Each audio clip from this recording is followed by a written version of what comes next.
Hi. Did you know that having trees and vegetation around hospitals and offices has proven to have higher recovery rates for patients and productivity for employees? We explain why and how in this episode, but first, welcome to Tomorrow by Design.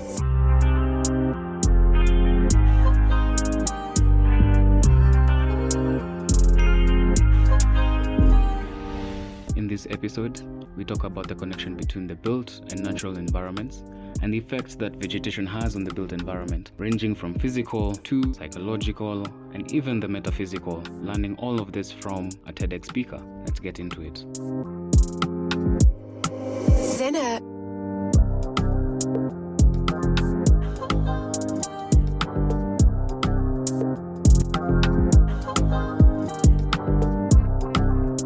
Hi guys, karibuni sana, another fantastic episode of Tomorrow Design. Today we have a fan going to be talking all about biophilic design and do's and don'ts, what's happening, what's not, and what it's meant to represent and reinforce, as opposed to just the aesthetic vision of it.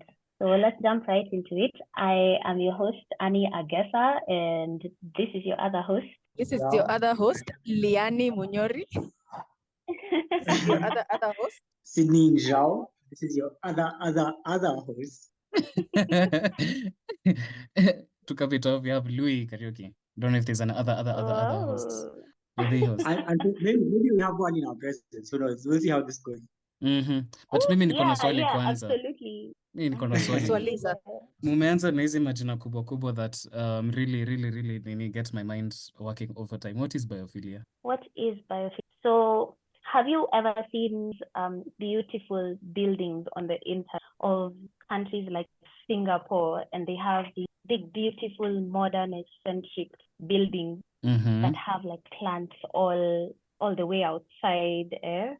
Down to the trees outside. Down the ones with the trees. Some of them have middle of it. Some of them have draping plants all over the externals, and inside there's some other beautiful plants that also they look like they're just beautiful, but apparently they serve a purpose. So incorporating your buildings is maybe what we call biophilia. But you know what? I'm not an expert, so I'm hoping we have today will tell us more about it. Okay. So you look band.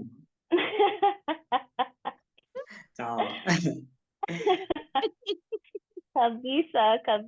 So we'd like to introduce our guest today, Louis. Yeah. Oh, I'm not the guest, but yeah.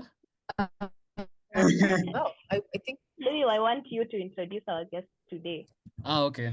No worries. now our guest today is going to be about it, the technicalities of where the word comes from or originates, and get more into the details of how we can harness biophilia for sustainability and all that good stuff. But yeah, let her do the talking. Introducing. Something is happening. Mwangi. Yeah, well, see, we were keeping it suspenseful. Edge of the seat. Really suspenseful. Okay. That worked. Hi, everybody. Hi, Wangui. Hello. Karibu sana. Asante. So my name is Wangui Mwangi. What do I say? There's so much to say. I just don't want to start and find myself speaking for like 30 minutes straight on. You guys guide me. I'm happy here. I'm happy to be talking about biophilia. It's a topic I'm really passionate about. So I'm really excited about this evening. Oh, cool. Karibu sana. I know we've met in different circles and all that. And from the interactions we've had, it's been clear that you really like biophilia. But I'm sure what the audience is interested in learning more about you before you even dive in is to understand. So how exactly did you get to biophilia? If you could give like a short autobiography. So where'd you start? How'd you fall in love with biophilia, and where are you now? Okay, cool. So long story short, I actually came into Italy. So what happened? I got my first job straight out of campus. I was lucky enough not to tarmac. So like 1 week after campus, I got a job. But the work environment is different from what you learn in serious baptism by fire. And that gave me really, really bad anxiety and so much stress. I had to do so much by myself because most of the designers there, I'm an interior designer. Most of the designers there had resigned. So I had to figure out things by myself, and it was not easy. So it got to a point like the stress was so high. I actually even used to have really bad stress acne back then. So during my lunch hour break, I'd just take a break away from the office environment. I used to work close to Bomas, Karen, that area. That area is full of trees. So during my lunch hour break, I'd go for a walk lunch. And I noticed every time after going for lunch, when I came back to the office, I used to feel more relaxed and calm. And there was also a specific spot when I used to go for my walks where I'd feel very, very calm and relaxed. And it was, I never really used to understand what's really happening. And I also realized some of other colleagues will go for a walk and just take a, chill there. So when I asked them, like, what is it about this specific stretch that you like? They can't explain it. And me being a very curious person, I got onto Google and I started Googling like what makes us, why would you like a specific place? What makes us feel more, why do we feel more relaxed when you're outside? And the more I dug, that's when I came into the word biophilia. And when I read about it, explained everything I used to feel, like the less stress, it's like in the morning, see the blue sky, everything I was experiencing and feeling is what was being explained in the science, which has been there since the 90s. It was crazy. I really got fascinated by it. And yeah, I dug now deeper and deeper into research. I'm a bookie, so yeah, I really dug deep. Yeah, and that's how I came across biophilia, and it was so fascinating. It became my life. Wow, quite the story. Okay, yeah, but I relate with as far as the stresses that comes with working in the built environment. I'm sure I can't fully relate, especially knowing that interior design and essentially just design in general and working with clients can have its own stresses. But yeah, the one thing that I do fully agree with is the having of trees and nature around does play a big part. If I can give a short story or just a brief example of my case. So where I live, it's in a portion of the city, which I quite recently learned is called is it called the peri-urban? Wow, I've already forgotten the phrase itself. But essentially, so we usually have, if you're looking at the anatomy of a city, you have the CBD, you have the outskirts of the CBD, which is like the places where there's low income housing, where the workers essentially who work within CBD work in, and also the industrial area that is. Then outside is now you have where you have the suburbs where they're a bit more affluent living. And then outside the suburbs where the people live in is where is the not really peri-urban, but the name escapes me. But now the place that is not really developed. So there's not a lot of high rises, there's a lot of greenery. In short, there's a lot of undeveloped land around, and that's just waiting for developers to come and do the thing. So that's the area where I stay in. And recently I was having a conversation with a colleague, and he was asking me if I would consider moving closer to the city because it does take me about 45 minutes to get to town, or when I'm going to town, that is. And yeah, so they were asking me if I would consider moving closer to the city. I was like, nope, nope. The level of calm, the level of tranquility that you get by just being around trees, just being around nature, looking at leaves, looking at the animals thrives within those leaves, it really does a lot to the psyche. And properly planning that also within the space, because not just planting everywhere and looking like a forest. Because you also have those eerie forests that are usually the sets of those very gruesome horror movies. But yes, so essentially I'm agreeing with you over there. Well, yeah, okay. Really nice to hear where you've come from. I do have actually another question, or rather, before I even go to that question, let me preface. You know, most of us, every time to keep when we like to give stories and whatnot, and we want to hit the nail on the head, we like to say, and welcome to my TED Talk. Well, in this situation, we actually have somebody who has said it because they actually have given a TED Talk. And as the discerning audience member that you are, who you are, it is actually our guest today who has actually been part of a TEDx talk. So instead of me again butchering the accolades. I'll let Mwangi talk about what it is that she was doing with the TEDx talk, what it was about, and the lessons that she was sharing, the ideas she was sharing there. So TED Talk.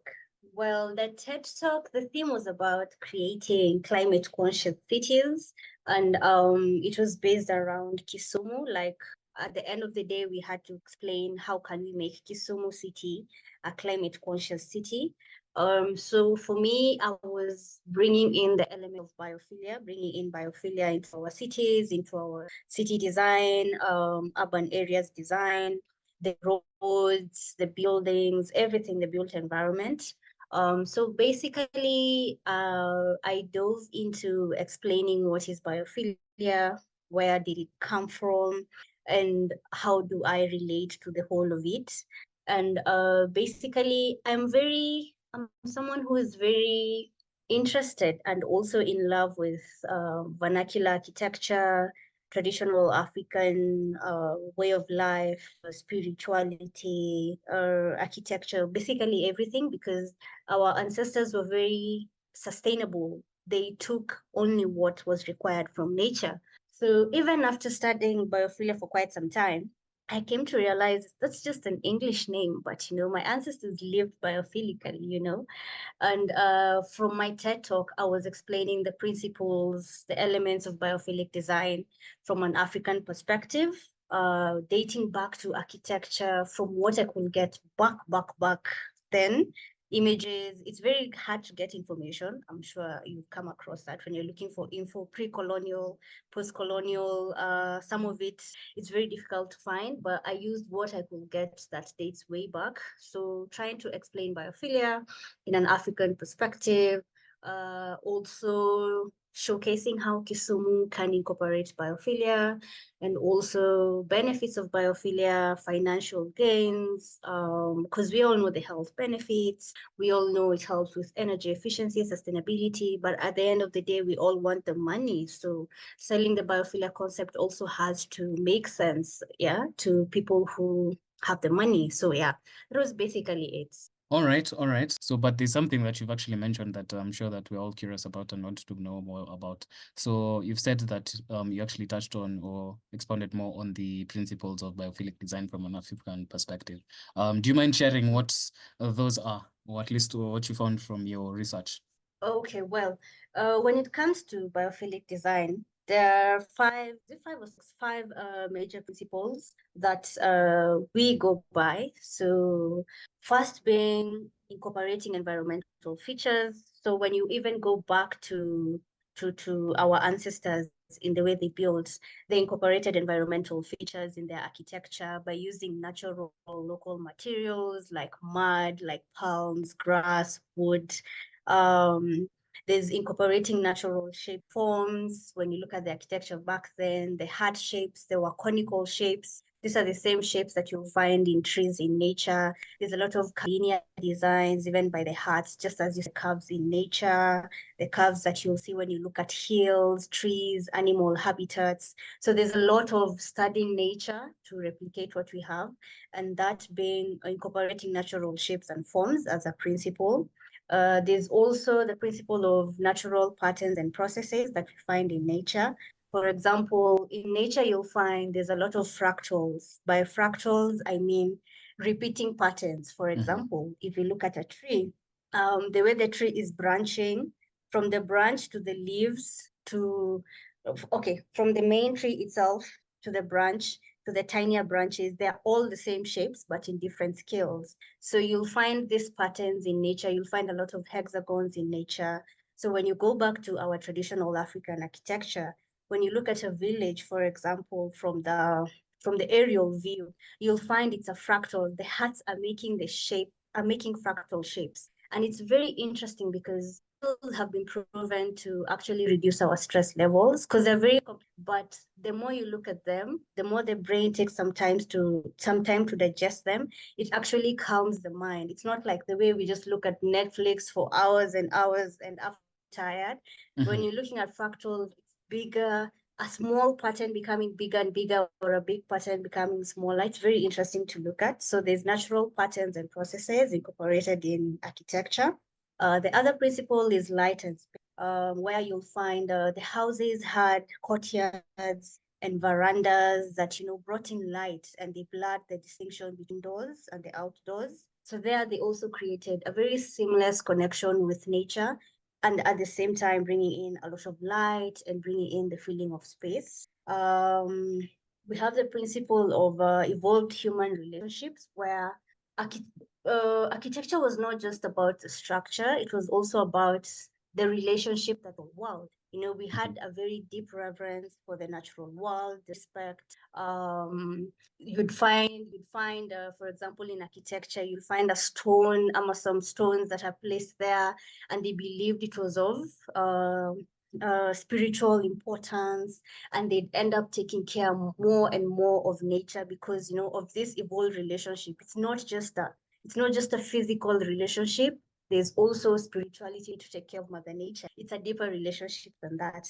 And lastly, the principle of place-based relationships, where the buildings are not just anywhere. It was in harmony with the local resources that are available. Where's the water?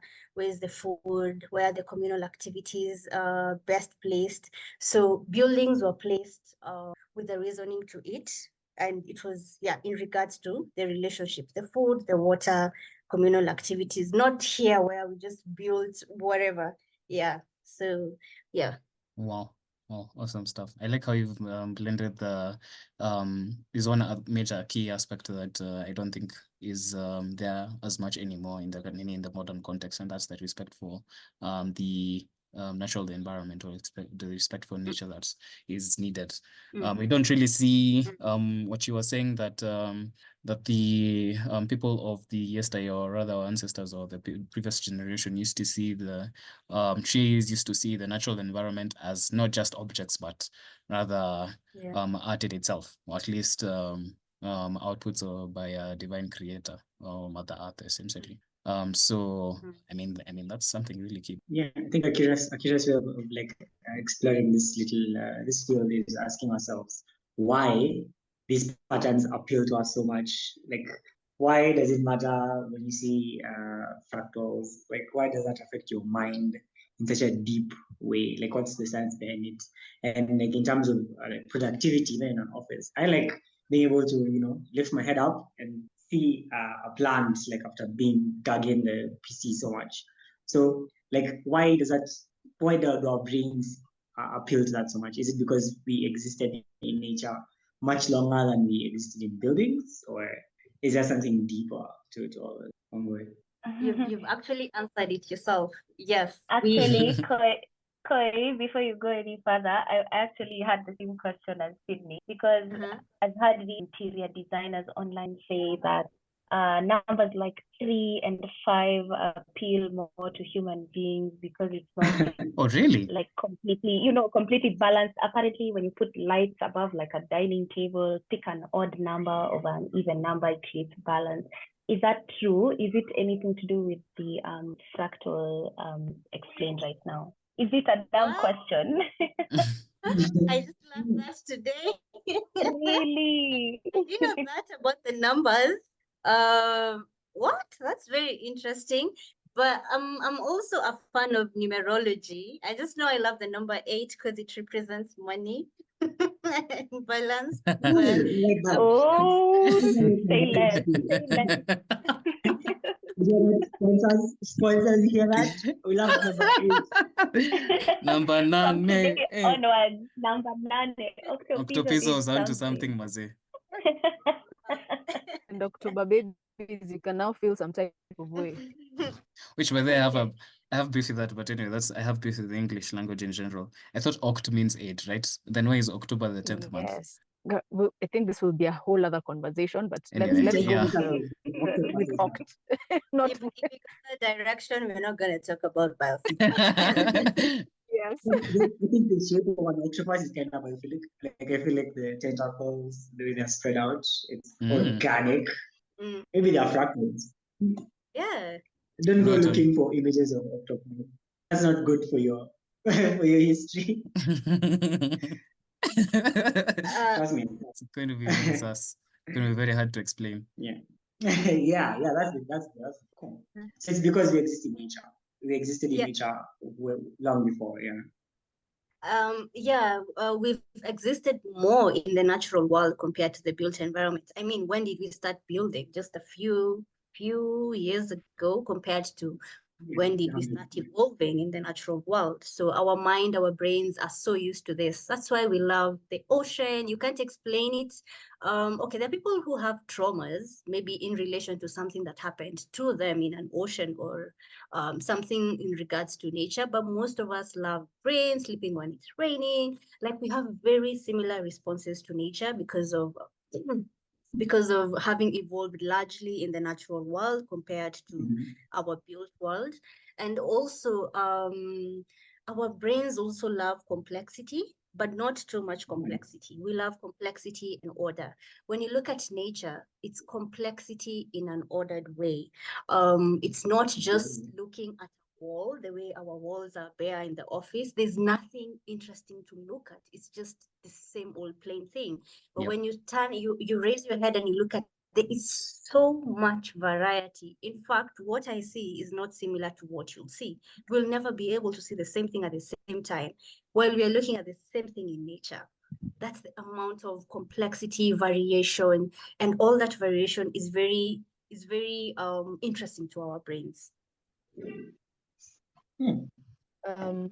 You've mentioned something interesting about the ocean and the movement of animals. I think even Louis mentioned it with where he lives, and I don't know if we've come across the like how you feel refreshed, whether you've just walked out during lunchtime and you were feeling stressed, and maybe that should be like an acne cure that we can package and sell. I don't know, but let's pack that for now. But when it comes to Actually, attention restoration, it probably is. People. When you're depressed and you go to Chiroma or something, you're actually encouraged to spend more time outside in the sun. Yeah. There you go again. It helps with mental health. So exactly. So with attention restoration is where you're feeling fatigued. It's almost like your mind can't work anymore, and you're not. I mean, you have things to solve for. You're thinking, how do I get more money with that to Manenos? So part of it has 4 principles, which is extent. So how vast is the place? Can you feel immersed in it? Which is probably like when you get to the beach and you're just seeing the wideness of it. Yeah, the how immersive is the space? Can you feel the awe of being in a particular area, whether it's in the wilderness, in the mountains, by the ocean? So that's one. The second one is being away, and being away doesn't have vacation in Dubai, but it could just you being mentally away and thinking of just looking at that tree outside of your window, and it transports you to a different place. And then we have now the things about soft fascination, where there's movement. Either it's a butterfly, especially like recently, this past few weeks, there have been so many butterflies in the city and I think across the nation. Everywhere. What's that about, by the way? So can I interrupt? Louis actually told me a really interesting fact about those butterflies in relation to climate change. Louis, would you tell us about why the white butterflies go away? Well, I'm not sure if this history is a jabber from our grandparents, but apparently from Kwasit too. But apparently I was told that when you see this, it's been these white butterflies that have been moving around. Apparently when they're moving about, I think it marks the end of the rainy season. Oh yeah, which is true, by the way, because shortly after they started appearing is when the rains had stopped, by the way.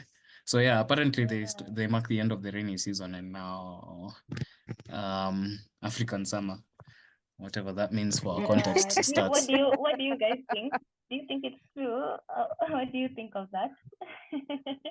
I mean, so far I haven't seen a drop of rain, so Yeah, let's Birds 1, meteorologist 0. The butterfly is 0. Millions of dollars of equipment on the roads over here. These others are just moving about freely.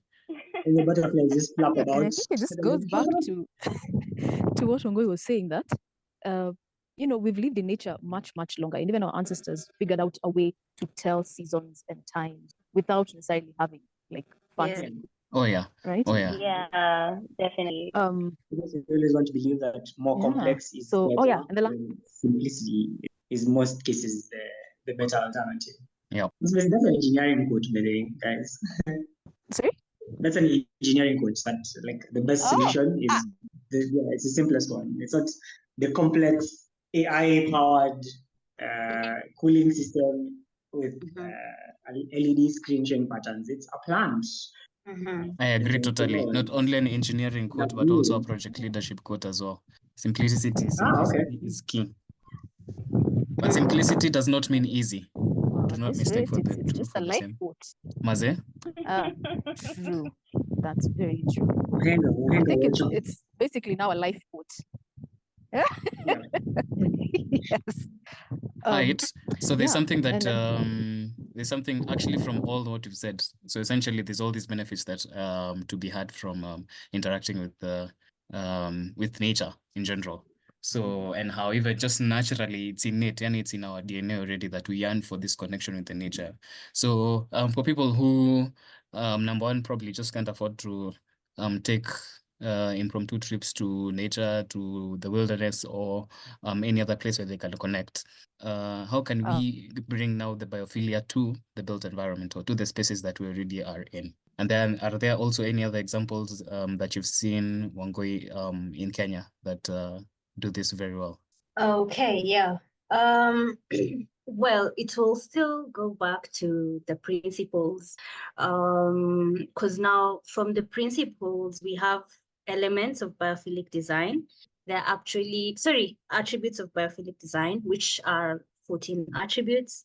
So it all boils down to incorporating environmental features, incorporating light and space, incorporating plants, and there's a big misconception. Most people think biophilic design is just incorporating plants. And yes, plants is part of it, but biophilia is bigger than that. There is incorporating things like complexity and order, mystery and refuge, all these things that we have survived, we have experienced, we have evolved with our ancestors in the savanna grasslands. It was better for you if you lived at the top of a cliff and you could see any upcoming danger, but you're also protected from the sun, the rain, all these natural elements of life. So we love mystery, we love refuge, we like having prospect. When you look at a place like Treetops in Nyeri, I don't know if you guys have been there, but there's the water hole where the animals come. The whole building is raised. You can prospect, you can see all the animals coming or anybody coming towards the building, but you're also in refuge, you're covered by the building. So incorporating biophilia is taking the elements, taking the attributes, looking at your budget. There's some which you can incorporate with a zero budget, For example, if you have a view of nature, it's just moving around your furniture to face the view. Most of us, our furniture is facing our TV, yet we have views outside.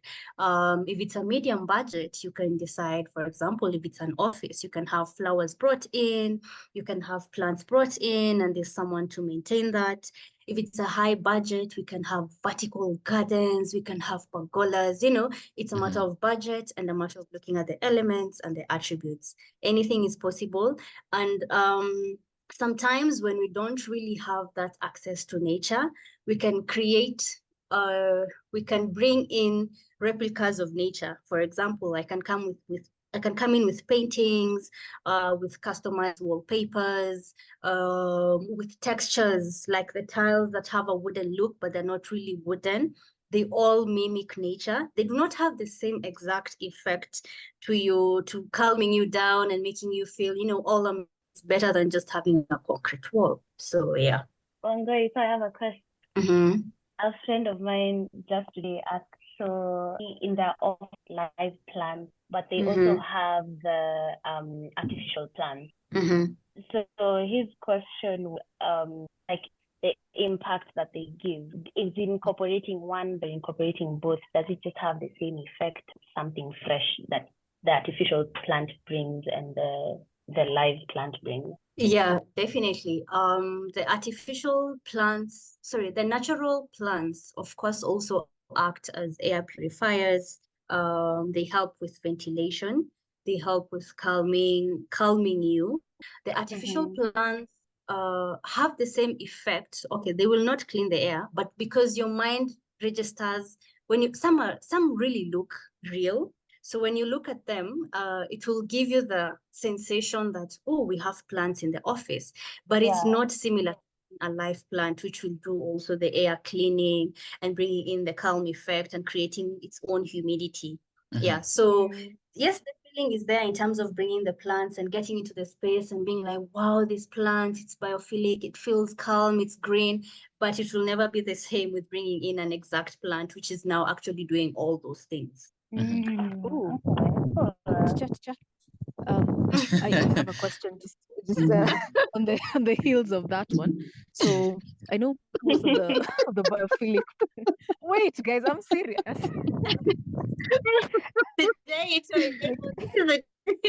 I should go to school now. Was it?